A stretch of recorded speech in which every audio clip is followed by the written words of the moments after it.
चलो इलेक्ट्रोस्टैटिक्स। देखो तुम्हारे पास अभी से लेके या यूं बोलो कि फिजिक्स का पूरा पहला बुक इसी चार्ज के चारों तरफ घूमेगा, ठीक है, इसी चार्ज के चारों तरफ घूमेगा। चार्ज में तुमको तीन तरह का केस पढ़ना है। पहला, चार्ज रेस्ट पे है। कोई चीज अगर रेस्ट पे होता है उसे बोलते हैं स्टैटिक, रुका हुआ। तो चार्ज अगर रेस्ट पे होगा तो उसके चारों तरफ इलेक्ट्रिक फील्ड बनेगा। क्या बनेगा? Electric field. चार्ज रेस्ट पे है, इलेक्ट्रिक फील्ड। जैसे ग्रेविटेशन में ग्रेविटेशनल फील्ड था, ये कोई मास है तो जितने दूरी तक किसी दूसरे मास पे फोर्स लगा सकता है वो उसका फील्ड होता था। वैसे ही चार्ज का बस मास को चार्ज से रिप्लेस करो। यहाँ पे कोई चार्ज Q1 है, यहाँ Q0 था। Q0 चार्ज जितने दूरी तक में इस Q1 पे फोर्स लगा सकता है वो दूरी वो एरिया इस Q0 का क्या हो गया? इलेक्ट्रिक फील्ड हो गया। तो ये कब जनरेट होगा? जब चार्ज रेस्ट पे होगा। दूसरा, when charge in motion. Charge रुका हुआ था तो उसके स्टडी को बोले इलेक्ट्रोस्टैटिक्स। इलेक्ट्रोस्टैटिक्स, चार्ज रुका हुआ है तो उसके चारों तरफ बनेगा इलेक्ट्रिक फील्ड। अगर चार्ज मोशन में आ जाए, लेकिन कैसा मोशन? यूनिफॉर्म, मतलब कांस्टेंट वेलोसिटी, तब जो बनेगा, तब जो हमको पढ़ना है वो है इलेक्ट्रिक करंट। चार्ज मतलब इलेक्ट्रॉन प्रोटॉन, इलेक्ट्रॉन का मूवमेंट ही इलेक्ट्रिसिटी था, है ना। इलेक्ट्रिसिटी क्या है? Movement of electrons. तो इलेक्ट्रॉन मूव करना है तो इलेक्ट्रिक करंट जनरेट होगा, ठीक है। अभी इलेक्ट्रिक करंट तो पूरा जानते हो, में यहां पे कुछ बनाने की जरूरत ही नहीं। और तीसरा, यहां भी चार्ज मोशन में है, लेकिन कैसा मोशन? नॉन यूनिफॉर्म, मतलब वो एक्सेलरेट कर रहा है। कैसा है? एक्सेलरेट कर रहा है। और जैसे ही वो एक्सेलरेट करेगा तब वो रेडिएट करना शुरू करेगा, तब वहां पे रेडिएशन शुरू होता है। और तब क्या जनरेट होता है?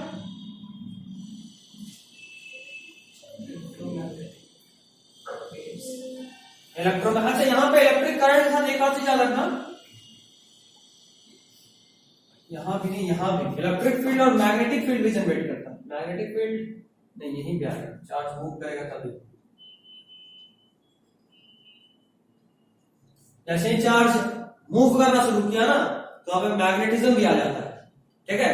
तो अलग अलग चैप्टर्स में सब एक चैप्टर बनेगा। इलेक्ट्रिक जब रेस्ट में हो तो दो चैप्टर पढ़ना है। इलेक्ट्रिक चार्जेस में एक तुम्हारा पहला और फिर दूसरा चैप्टर, पहला दूसरा चैप्टर इलेक्ट्रिक चार्जेस रेस्ट पे। करंट पे तीसरा है, मैग्नेटिज्म पे चौथा, पांचवा, छठा भी शायद इसी पे है, सातवां में ये आएगा, ठीक है। उसके बाद फिर करंट का टाइप एसी। करंट दो तरह का होता है, सुने होंगे, जानते होंगे। एक होता है एसी और दूसरा होता है डीसी। एसी का फुल फॉर्म अल्टरनेटिंग करंट, वैसा करंट जिसका फ्रीक्वेंसी फटाफट से चेंज हो रहा हो, ठीक है। और डीसी किसको बोलते हैं? डायरेक्ट करंट, वैसा करंट जिसका फ्रीक्वेंसी फिक्स्ड हो। शॉक किससे लगता है? एसी से या डीसी से? एसी से, ठीक। इसको फटाफट से लिखिए।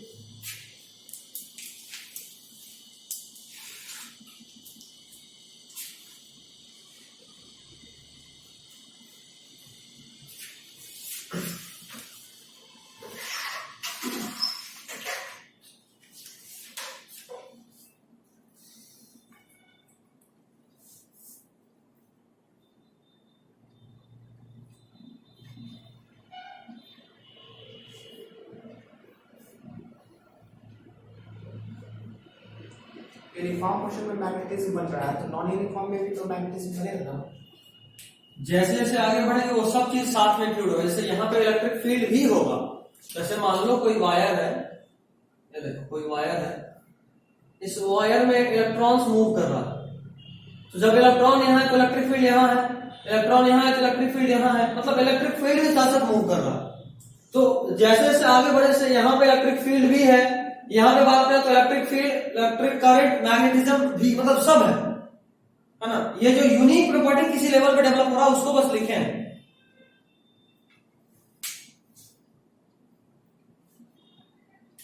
हो गया? चलो चार्ज को डिफाइन करो, टॉपिक बनाओ चार्ज, हेडिंग। कम से कम 3 कलर का पेन यूज करना, कम से कम 3, एक हेडिंग के लिए या 4 तो और बेहतर।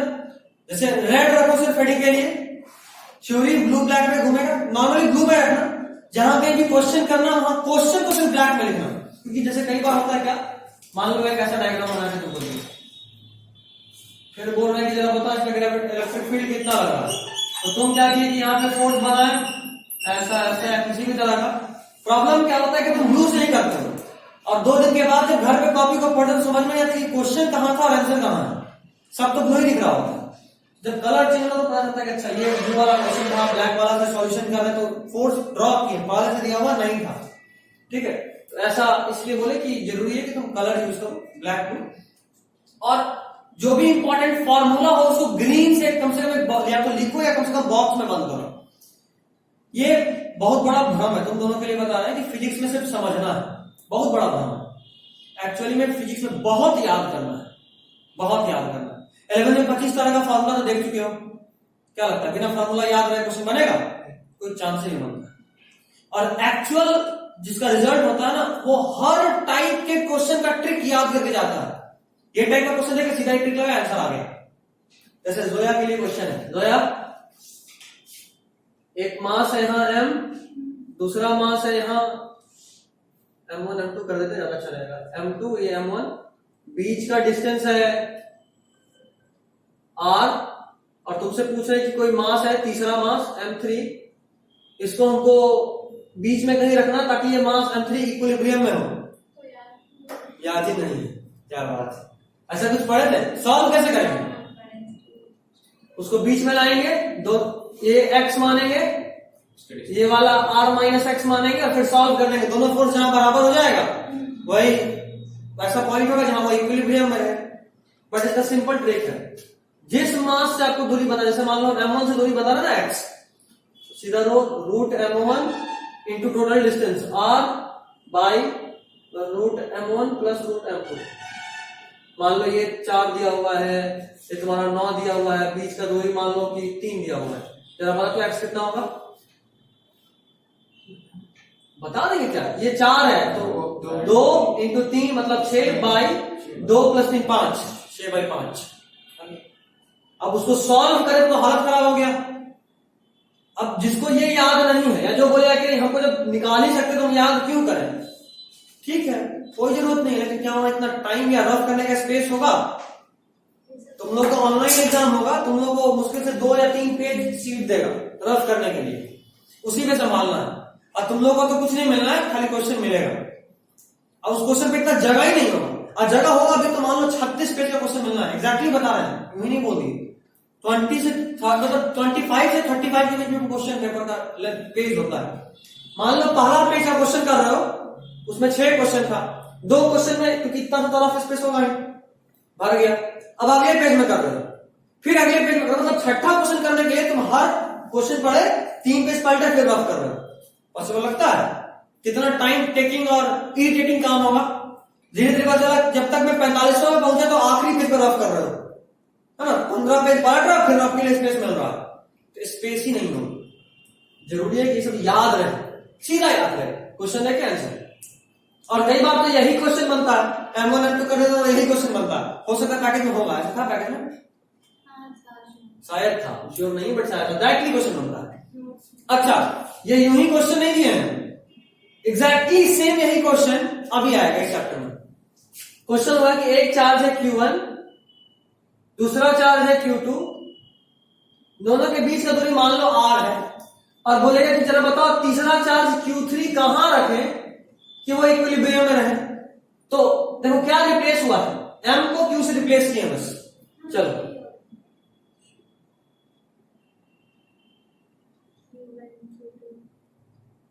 हो गया। अब जिसको ग्रेविटेशन याद है उसको इलेक्ट्रोस्टैटिक्स भी याद है, सेम टू सेम, कोई चेंज नहीं, कोई चेंज नहीं। ये अभी करवाएंगे, थोड़ा देर में करवाएंगे, पहले थोड़ा सा लगातार आते हैं ताकि ज्यादा समझ में। चलो चार्ज लिखे थे नहीं लिखे? चार्ज इसमें लिखो पहला पॉइंट जो इसका डेफिनेशन भी होगा। It is the property of a body, it is the property of a body due to which it is a property of a body due to which it creates or experience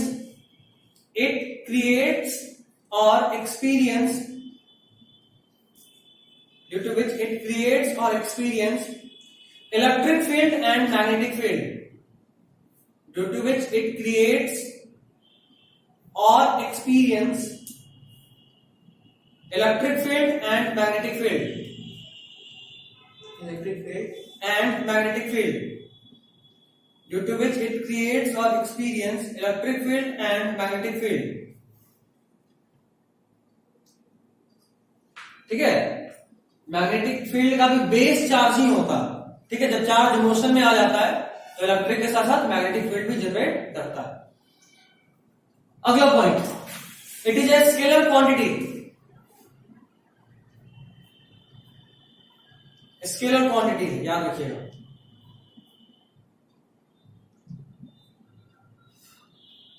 देखो एक बात याद रखो, scalar और vector में main difference कहां होता है?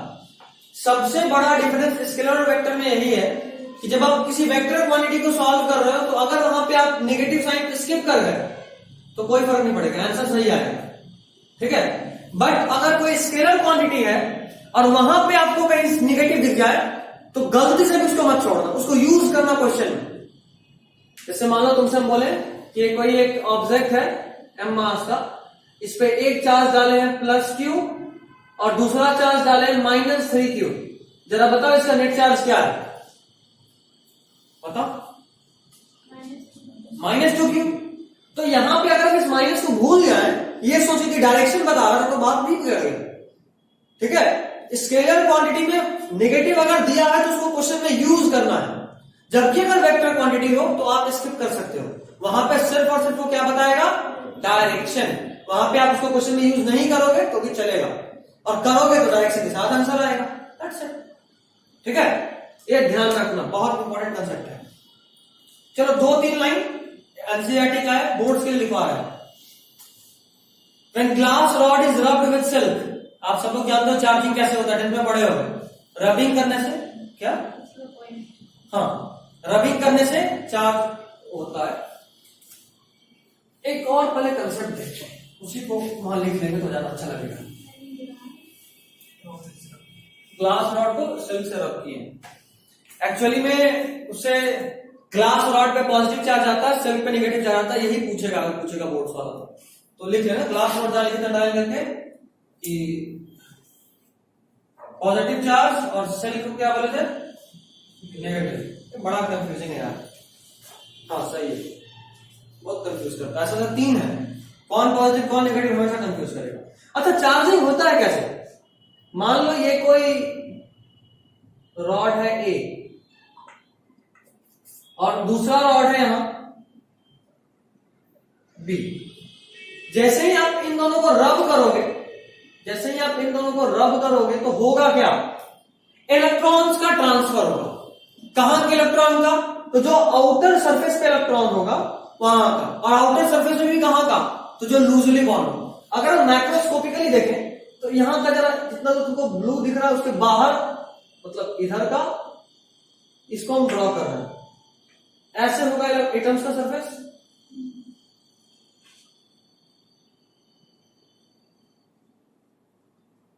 अंदर में भी होगा बट हम बाहर का बना है। अगर तुम एटम को भी ध्यान से देखोगे तो यहां पे ऑर्बिट्स होगा, बहुत सारा ऑर्बिट हो सकता है, हम 2 ही बना रहे।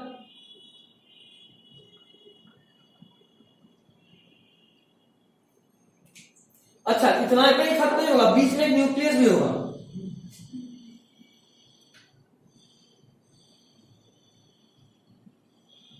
इतना ठीक है। अब हमको एक बात बताओ, जब तुमको इलेक्ट्रॉन निकालना होगा तो कहां का इलेक्ट्रॉन सबसे आसानी से निकलेगा? क्या जो आउटर मोस्ट ऑर्बिट में होगा वही, या जो अंदर में होगा वो भी निकल सकता है? आसानी से निकलेगा। अंदर वाले को निकालने के लिए और एनर्जी चाहिए, और मुश्किल है, ठीक है। अच्छा, मान लो हमको इसको पॉजिटिवली चार्ज करना है, एक काम करेंगे, इसका कुछ प्रोटॉन निकाल के इसमें डाल देंगे, हो जाएगा चार्ज? होगा नहीं होगा?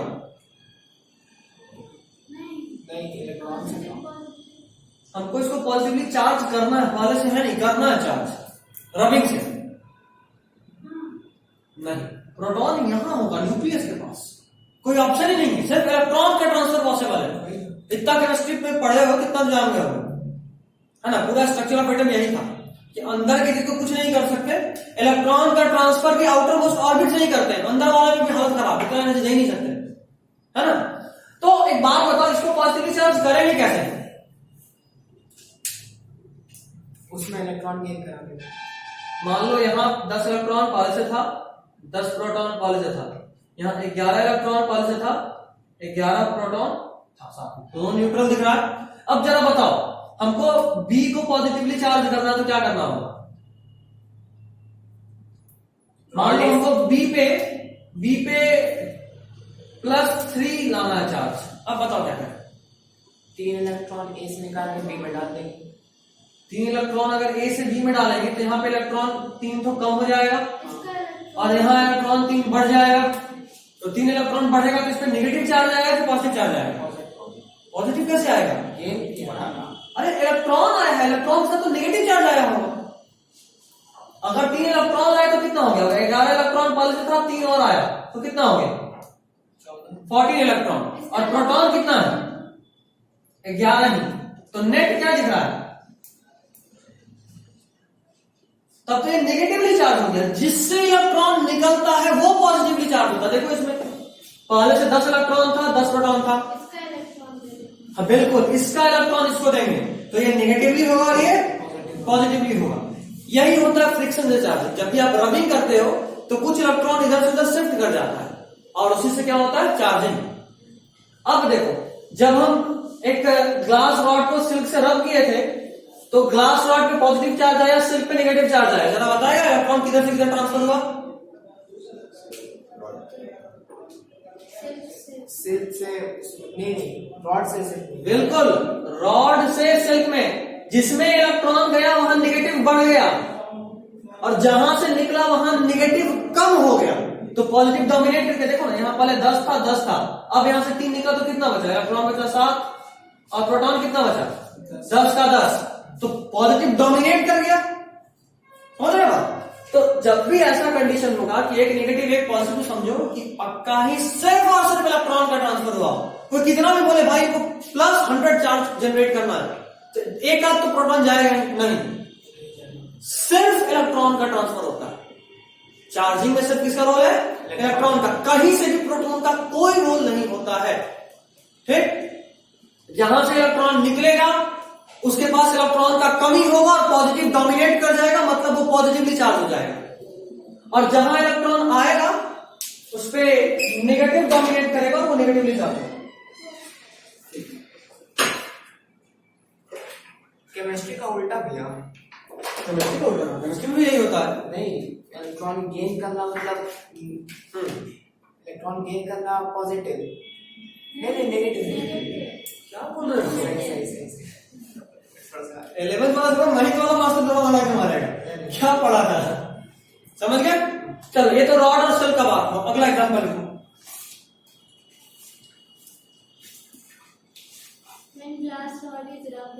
हाँ, तो ग्लास रॉड पे चार्ज आया पॉजिटिव, सेल पे चार्ज आया नेगेटिव। बोर्ड के लिए लिखना है, हमको कोई खास मतलब नहीं है। अगला point, when egonite rod is rubbed with fur,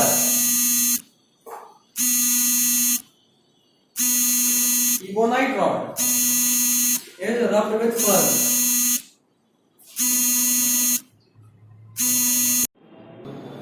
चलो, तो when egonite rod is rubbed with fur, तो egonite rod पे नेगेटिव और फर पे पॉजिटिव। उल्टा है, देख रहे हो? यहाँ सिल्क पे नेगेटिव था, ग्लास रॉड पे पॉजिटिव था, वहां उल्टा हो गया। egonite rod पे नेगेटिव है और फर पे पॉजिटिव है, इसीलिए कंफ्यूजन ज्यादा होता है। egonite पे नेगेटिव, हाँ नेगेटिव और फर पे पॉजिटिव। ठीक है, बस अंडरलाइन करके लिख लो ना, egonite rod अंडरलाइन करो, लिख लो पॉजिटिव, फर को अंडरलाइन करो, लिखो नेगेटिव। सॉरी, उल्टा बोल दिया, egonite rod नेगेटिव, फर पॉजिटिव, है ना? Next, when plastic rod is rubbed with wool, when plastic rod is rubbed with wool,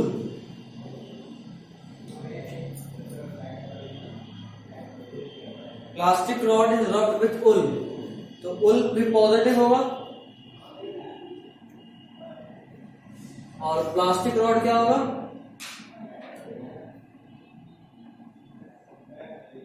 negative.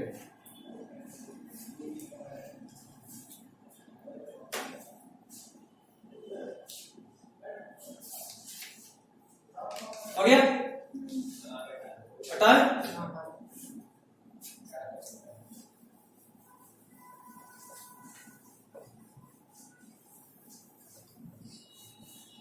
चलो एक चार्ज बॉडी है, चार्ज बॉडी लिखते चलो, बता चुके समझा चुके। अगर हम करें कोई चीज पॉजिटिवली चार्ज है, इसका मतलब क्या? डिफिशियंसी ऑफ इलेक्ट्रॉन, ठीक है। अगर करें कोई बॉडी नेगेटिवली चार्ज है, मतलब क्या? एक्सेस इलेक्ट्रॉन, ठीक है। और एक पॉइंट नोट करके लिख लेना, there is no role of protons in process of charging. Charging में कहीं से भी प्रोटॉन का कोई रोल नहीं। अच्छा, इलेक्ट्रॉन पे चार्ज कितना होता है बताओ, वैल्यू बताओ। नेगेटिव तो सबको ध्यान से। हाँ, आगे 10 का पावर -1.6 into 10 का पावर 19, आई मीन -19। 90 तो बहुत बड़ा चार्ज हो गया। अच्छा, चार्ज का ऐसा यूनिट कूलम, ये भी लिख ही लेते हैं। SI यूनिट ऑफ चार्ज एक और होता है इलेक्ट्रोस्टैटिक यूनिट, बट ठीक है। अच्छा, किसी ऑब्जेक्ट पे सबसे कम चार्ज कितना जनरेट हो सकता है? अगर हम पूछें कि किसी ऑब्जेक्ट पे सबसे कम चार्ज कितना जनरेट हो सकता है? 0 हो सकता, नहीं हो सकता?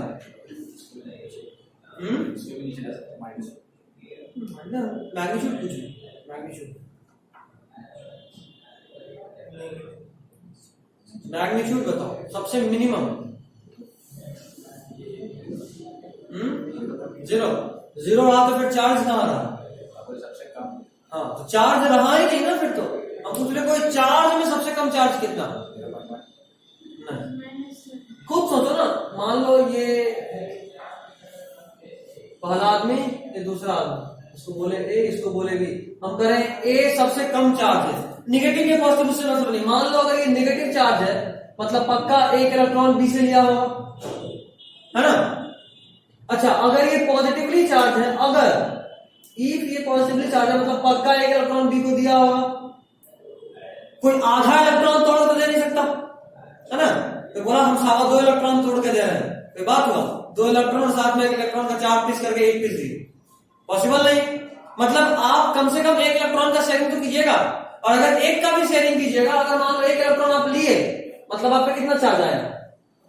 -1.6 into 10 की पावर -19। और अगर आप 1 इलेक्ट्रॉन दिए तब कितना चार्ज आया? +1.6 into 10 की पावर -19। इलेक्ट्रॉन और प्रोटॉन में चार्ज के मैग्नीट्यूड में कोई फर्क नहीं है, मास में फर्क है। इलेक्ट्रॉन और प्रोटॉन के चार्ज के मैग्नीट्यूड में कोई फर्क नहीं। अगर ऐसा होता तो हम लोग क्या बोलते हैं? 10 इलेक्ट्रॉन और 10 प्रोटॉन को मिलाएंगे तो ऑब्जेक्ट न्यूट्रल हो गया। अगर यहाँ चार्ज के मैग्नीट्यूड में डिफरेंस होता तो कभी न्यूट्रल होता नहीं। तो चार्ज का मैग्नीट्यूड क्या है? सेम है, मास में डिफरेंस है। इलेक्ट्रॉन ऑलमोस्ट मासलेस है, प्रोटॉन के पास मास होता है, ठीक है। प्रोटॉन और न्यूट्रॉन का मास बराबर है, अब इलेक्ट्रॉन और प्रोटॉन का चार्ज बराबर। ये अगर कोई पूछे चार्ज ऑफ प्रोटॉन बताओ कितना, तो क्या बोलोगे? +1.6 into 10 का पावर -19 कूलम, ठीक है। चलिए तो लिख लो, least charge in free state is charge of electron. Least charge in free state is charge of electron. Least charge in free state is charge of electron. Least charge in free state is charge of electron. वो नहीं था ma'am, minus कब लगाएंगे और plus? अगर electron पूछे तो minus बोलेंगे, प्रोटॉन पूछे तो प्लस बोलेंगे। यहां पे ये वाला फिक्स है, यहां पे ठीक है, इलेक्ट्रॉन नेगेटिव होता है, प्रोटॉन पॉजिटिव होता है। हो गया यहां तक। Next reading, properties of charge. कोई दिक्कत हो तो पूछो, कोई दिक्कत नहीं। Next reading, properties of charge.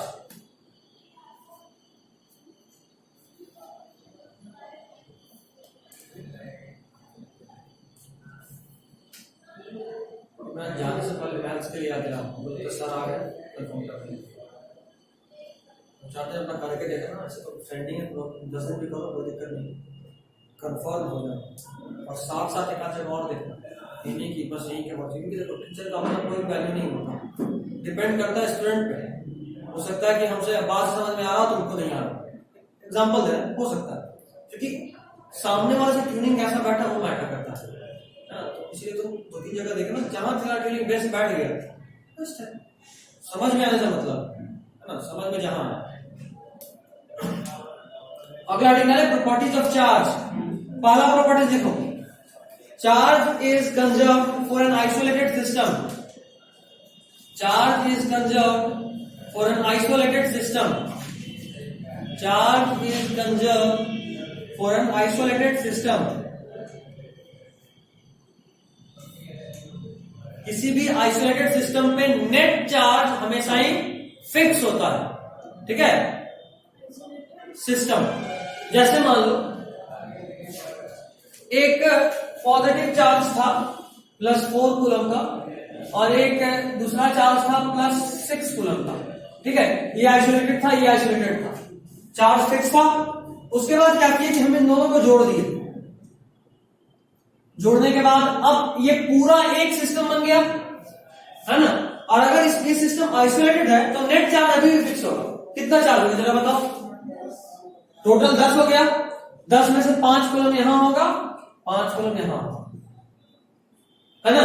तो चार्ज का मैग्नीट्यूड इंडिविजुअल में चेंज हो गया, बट पूरे सिस्टम का बात करें तो अभी भी कंजर्व है, ठीक है। नेट 10 हुआ और वो इक्वल बढ़ गया, मतलब वो दोनों को जोड़ दिए। हाँ जोड़े, बोलते ना, दोनों को ज्वाइन किए। तब पहले तो इंडिविजुअल था, तब फिक्स था।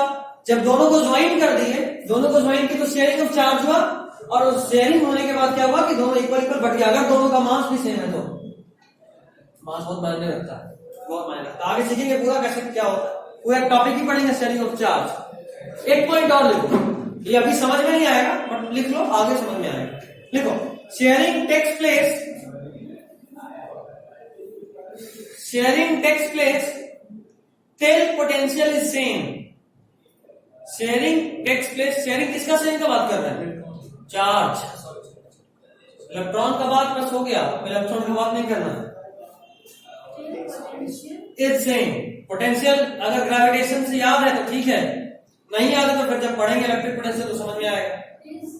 हाँ, पोटेंशियल इज सेम। इन दोनों में तब तक शेयरिंग होता रहेगा जब तक दोनों का पोटेंशियल सेम ना हो जाए, ठीक है। जैसे मान लो ये 4 होता और ये अगर 100 होता या 1000 होता, तब तो लगता है कि अच्छा 2, 4, 5 इलेक्ट्रॉन होगा फिर रुक जाएगा, लेकिन नहीं, जब तक दोनों का पोटेंशियल सेम ना हो जाए। पोटेंशियल का फॉर्मूला होता है KQ/R, मतलब रेडियस पे डिपेंड करेगा, समझ रहे हो। K कांस्टेंट है, Q चार्ज कांस्टेंट और R, तो चार्ज Q/R का रेशियो दोनों का बराबर हो जाना चाहिए, तब तक शेयरिंग होता रहेगा।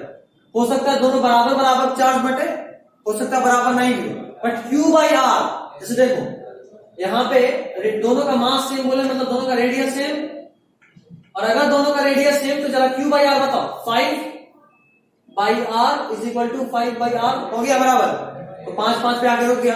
अगर मान लो ये थोड़ा छोटा होता, ये R1 होता, ये R2 होता, और R1 is greater than R2 बोलते अगर, तो जरा बताओ कौन बड़ा होता। अगर इधर R1 रखे इधर R2 रखे तो जरा बताओ किस तरफ चार्ज ज्यादा जाता। बराबर करना, देखो ये बड़ा है, अगर R1 बड़ा तो पक्का कि यहाँ पे जो चार्ज होगा वो भी बड़ा होगा, तभी तो बड़ा बड़ा मिलके रेशियो बराबर होगा। छोटा छोटा और बड़ा बड़ा मतलब 9/3 और 6/2, अगर ये बड़ा है तो ये भी बड़ा है, रेशियो कितना आएगा? 3, यहाँ पे रेशियो 3 आएगा। ये छोटा है तो ये भी इसके मुकाबले छोटा है। तो देखो यहाँ पे चार्ज सेम होता क्या? नहीं, एक बड़ा और एक छोटा हो जाता, लेकिन शेयरिंग होता। कब तक? जब तक पोटेंशियल सेम ना हो। तो क्या होता है एग्जैक्टली वो तो आगे समझ में आएगा, पोटेंशियल से पढ़ लेंगे अच्छे से। तो बट अभी सिर्फ इतना कि तब तक शेयरिंग होता जब तक पोटेंशियल सेम ना हो जाए। मास बराबर से मेन मतलब नहीं, मेन मतलब है कि दोनों का रेडियस पे क्या फर्क पड़ रहा है। अगर ये इक्वल इक्वल जो तुमको दिख रहा है हमेशा इक्वल नहीं होता, कभी ज्यादा चार्ज होता है एक तरफ, कभी कम चार्ज होता है एक तरफ, भले ही दोनों जुड़ा क्यों ना हो। ठीक है, कैसे वो पढ़ेंगे, तभी वापस से लाएंगे और फिर बताएंगे। तो एक हो गया, अगला पॉइंट लिखो, पेयर प्रोडक्शन। प्रॉपर्टी जो चार्ट में पहला प्रॉपर्टी का बात हो गया, दूसरा प्रॉपर्टी पेयर प्रोडक्शन।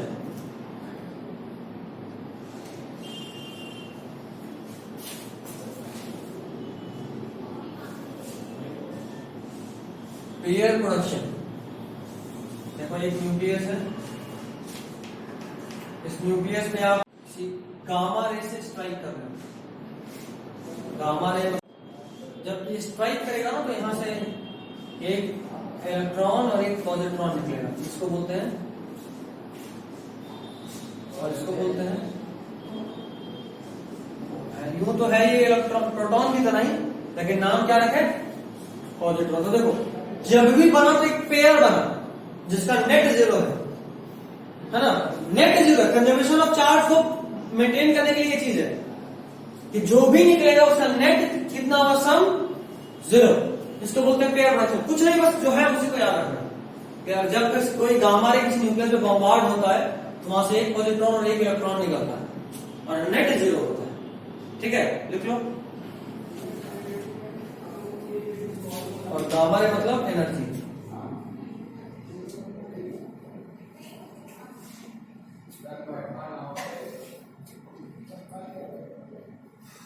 अच्छा, गामा रे न्यूट्रल होता है,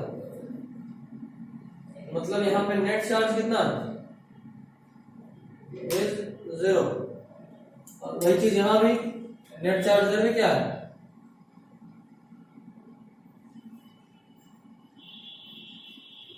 नेट चार्ज यहां भी जीरो।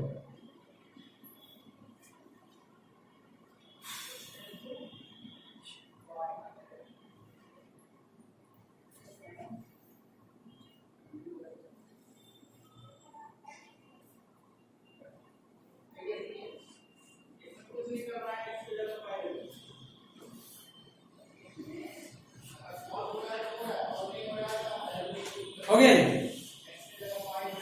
अब तीसरा लिखो, एनहिलेशन। ठीक, इसका उल्टा है।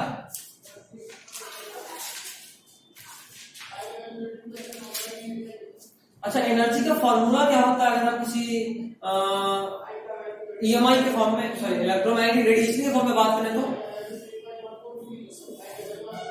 E is equal to H nu, याद आ रहा है, केमिस्ट्री में पढ़े थे। E is equal to H nu. H क्या है, प्लैंक्स कांस्टेंट। प्लैंक्स कांस्टेंट का वैल्यू याद है,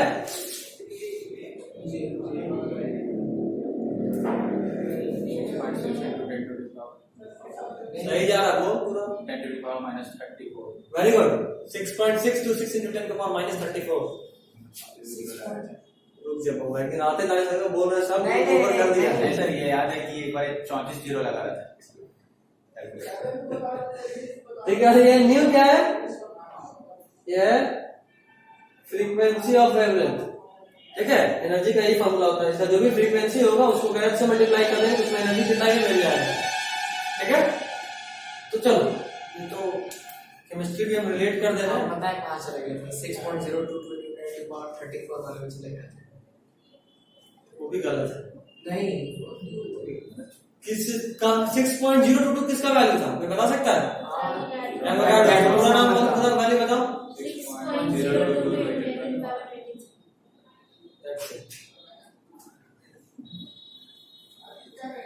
टेंशन नहीं लो, सब आएगा फिजिक्स में, इन सबको लेके आएंगे। एवोगाड्रो एक बार 11th में आ चुका, थर्मोडायनेमिक्स में Boltzmann constant K by R by N है, याद आ रहा है? Gas constant by Avogadro constant को बोलते हैं बोल्ट्जमैन कांस्टेंट, केटीजी में आया था।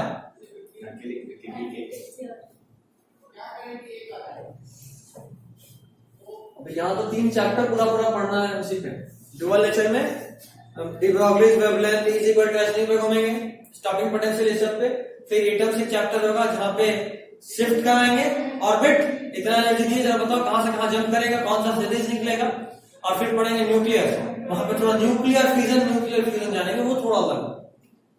खैर एनिलेशन, ठीक पेयर प्रोडक्शन का उल्टा है, जब आप किसी पॉजिट्रॉन को और किसी इलेक्ट्रॉन को आपस में फ्यूज कराओगे तो जो निकलेगा वो होगा गामा रेडिएशन। वापस से वही बात, यहाँ भी नेट चार्ज जीरो था, यहाँ भी नेट चार्ज जीरो,